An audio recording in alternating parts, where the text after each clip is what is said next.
Hello दोस्तों, आप सभी का स्वागत है आपके अपने यूट्यूब चैनल संजीवनी पे। जैसा कि आप सभी को पता है कि यहाँ पर यूपीपीसी T2 एग्ज़ाम के लिए अंतिम प्रहार के नाम से सीरीज़ चल रही है और कंप्यूटर और टेक्निकल की अलग अलग सीरीज़ चल रही थी, जिसमें कंप्यूटर की सारी क्लासेस हो चुकी हैं, उनकी प्ले लिस्ट बनी हुई है। तो जिन्होंने नहीं देखा वो जाके देख सकते हैं। एक कंटेंट आपके लिए बहुत ही उपयोगी होने वाले हैं आपके एग्ज़ाम के लिए। तो टेक्निकल की आइए हम लोग स्टार्ट करते हैं। फर्स्ट क्वेश्चन आपका है, जब परिपथ में सभी तत्व समान धारा को ले जाते हैं तो इसे डैश परिपथ कहा जाता है। कौन सा परिपथ? समांतर, विवित्र, श्रृंखला या फिर तापीय? कौन सा परिपथ इसे कहा जाता है, बताइए।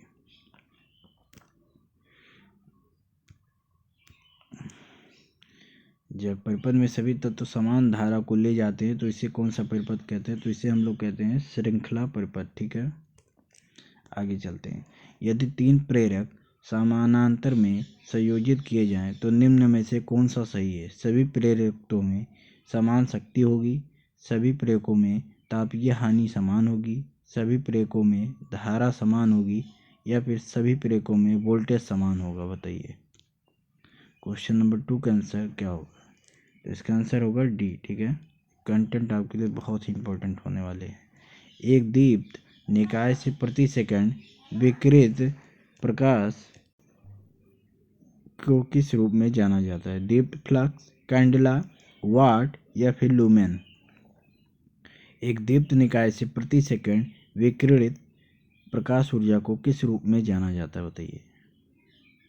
तो इसको दीप्त फ्लक्स के नाम से जानते हैं। ठीक है, आर्मर्ड केबल में क्या लाभ होते हैं? इसमें उच्च विद्युत रोधन प्रतिरोध होता है, यह उच्च वोल्टेज बनाए रखता है, यह ग्लैंड के माध्यम से यात्रा कर सकता है, यह उच्च संघट्ट बनाए रखता है, बताइए। क्वेश्चन नंबर 4 का आंसर क्या होगा? तो यह उच्च संघट्ट बनाए रखता है। ठीक है,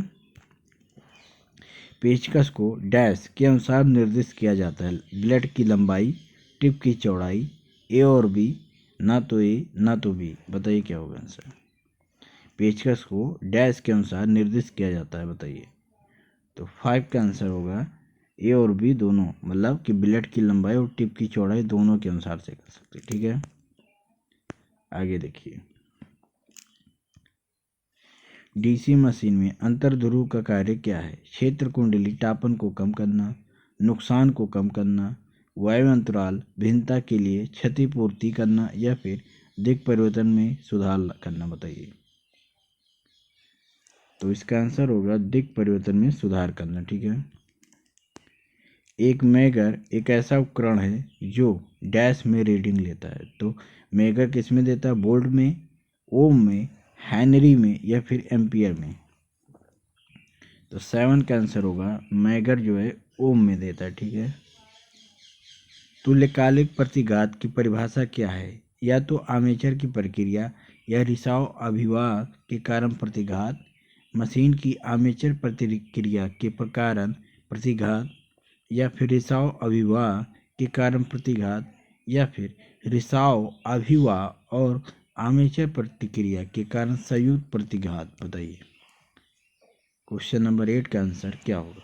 तो क्वेश्चन नंबर 8 का आंसर होगा 4 वाला। ठीक है, रिसाव अभिवाह और आर्मेचर प्रतिक्रिया के कारण संयुक्त प्रतिघात तुल्यकालिक प्रतिघात कहलाती है। ठीक है, एक सुरक्षात्मक परिपथ को बाईपास करने के लिए जुड़ी हुई तार को किस रूप में जाना जाता है? संयोजक, ELCB, जम्पर या फिर MCB, बताइए। तो क्वेश्चन नंबर 9 का आंसर होगा जम्पर के नाम से जानते हैं। ठीक है,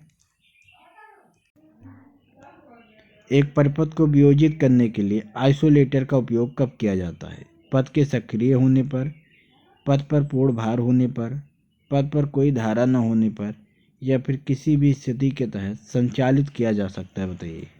तो 10 का आंसर क्या होगा? 10 का आंसर होगा पथ पर कोई धारा न होने पर। ठीक है, फिर आगे देखिए। निम्नलिखित में से कौन सा एक अस्थायी जोड़ है? रिवेट किया हुआ जोड़। निम्न में से कौन सा एक अस्थायी जोड़ है, बताइए। रिवेट किया हुआ जोड़, वेल्ड किया हुआ जोड़, शोल्डर किया हुआ जोड़ या दाब फिट जोड़। तो इसका आंसर होगा दाब फिट जोड़। ठीक है।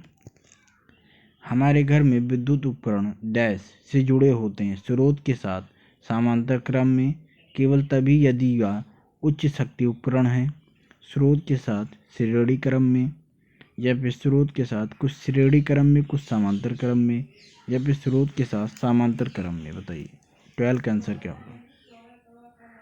तो यह स्रोत के साथ समांतर क्रम में जुड़ा होता है। ठीक है। किरचॉफ के वोल्टेज नियम का एक परिणाम है आवेश का संरक्षण, ऊर्जा का संरक्षण, गति का संरक्षण, या फिर द्रव्यमान का संरक्षण। बताइए 13 का आंसर क्या होगा। 13 का आंसर होगा ऊर्जा का संरक्षण। ठीक है।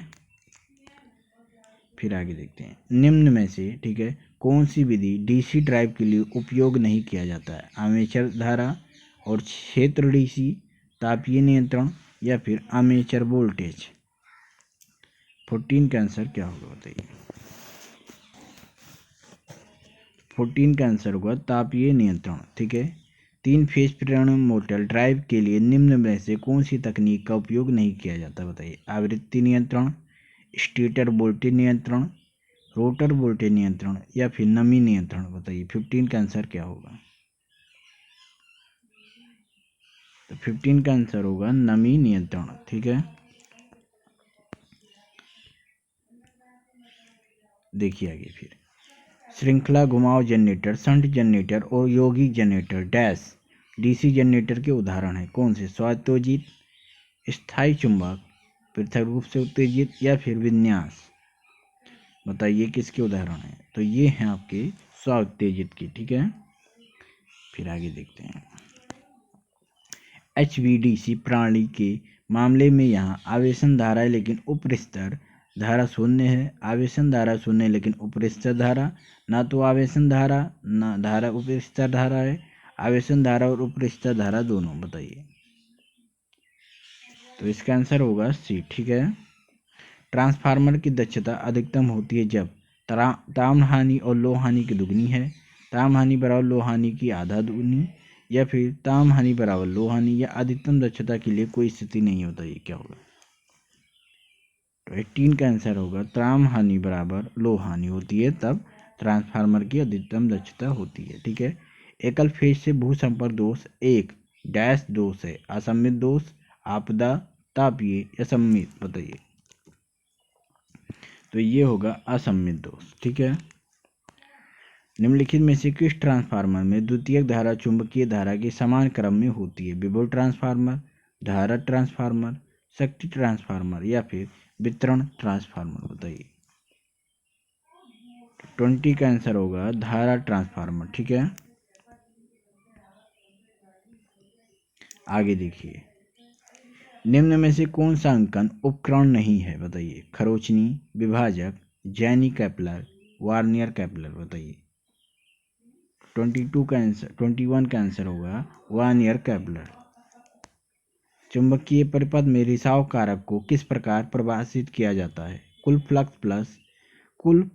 प्लस उपयोगी फ्लक्स, कुल फ्लक्स मल्टीप्लाई उपयोगी फ्लक्स बटा कुल फ्लक्स, या फिर कुल फ्लक्स बटा उपयोगी फ्लक्स। बताइए 22 का आंसर होगा कुल फ्लक्स बटा उपयोगी फ्लक्स। ठीक है। ओम का नियम डैश परपथों के लिए मान्य है। रेखिक परपथ, गैर रेखिक और रेखिक परपथ, गैर रेखिक परपथ, या फिर अर्धचालकों के लिए। बताइए किस परपथ के लिए ओम का नियम मान्य है। तो रेखिक परपथों के लिए ओम का नियम मान्य होता है। ठीक है। एक प्रत्यावर्तित का एसी आर्मेचर कुंडलन क्षेत्र कुंडलन वोल्टेज डैश पर प्रचालन करता है की तुलना में बहुत कम वोल्टेज के समान वोल्टेज का आधा, या फिर की तुलना में बहुत अधिक वोल्टेज की तुलना में बहुत अधिक वोल्टेज। ठीक है। लैब कुंडली वाली 6 ध्रुव डीसी मशीन में आर्मेचर में समांतर पथों की संख्या होती है 3, 6, 4, 2। तो ये होती है 6। सीरीज से जुड़ने के लिए आप सभी का धन्यवाद। जिन्होंने चैनल को सब्सक्राइब नहीं किया वो चैनल को सब्सक्राइब कर लीजिए।